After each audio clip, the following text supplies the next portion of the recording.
OECD가 공개한 GDP 순위. 일본인들 멘붕 온 상황. 최근 OECD에서 공개한 1인당 GDP를 보고 일본인들이 충격에서 헤어나오지 못하고 있습니다. 한국의 1인당 GDP가 일본을 추월했기 때문입니다. OECD의 가입국은 모두 35개국으로 선진국 위치에 있는 나라들과의 분석에서 일본이 한국보다 뒤처졌다는 순위를 보고 깜짝 놀란 것입니다. 물론 한국의 경제 수준은 꾸준히 성장하고 있었기 때문에 한국이 일본을 넘어설 것이라는 전망은 진작부터 나오고 있었습니다.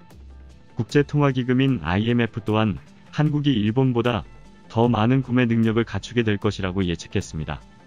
IMF는 지난해 8월 세계 경제 전망에서 한국과 일본의 PPP 기준 1인당 GDP 격차가 점점 좁혀져 오는 2023년에는 한국이 일본을 역전할 것이라고 내다봤습니다. PPP 기준 1인당 GDP는 나라마다 다른 물가 수준을 반영해 국민의 실제 구매력을 측정한 지표입니다. IMF가 통계를 내기 시작한 1980년 당시 한국과 일본의 GDP는 각각 650억 달러와 1조 1,050억 달러로 무려 17배 차이였습니다.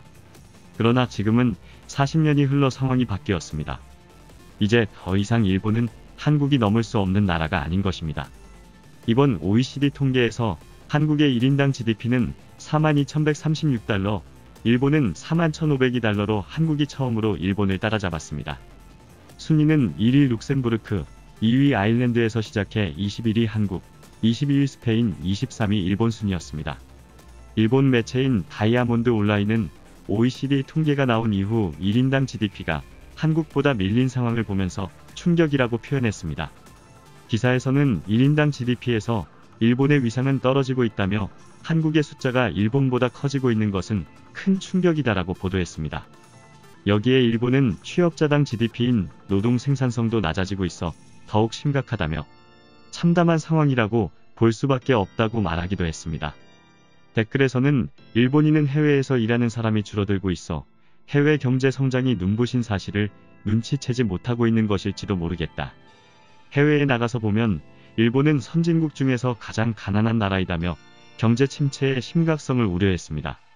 또한 일본은 세금을 충분히 지불하지만 젊은 사람들에게 환원되지 않는다. 한국을 운운하는 것은 둘째치고 선진국으로 말하기 어려워진 건 사실이다. 코로나 대응만 봐도 판단력이 없고 결단 속도가 절망적으로 느리다며 아베 정부의 무능함을 비판하기도 했습니다. 한편 일본은 제2차 세계대전에서 패망한 이후 한국의 6.25 전쟁을 통해 경제적 성장을 이루었습니다.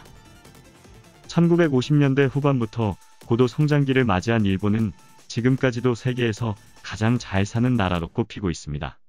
그러나 일본은 버블 경제 붕괴 이후인 1990년대부터 청년 실업률 심각, 출산율 감소, 고령화 현상 등으로 경제 불황이 지속되었습니다.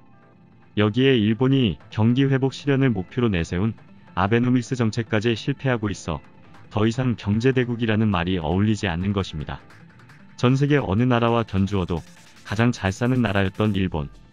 그런 일본의 힘이 빠져 이제는 올림픽 같은 행사 성공에 목을 매야 하는 지금 상황이 참으로 아이러니하게 느껴집니다.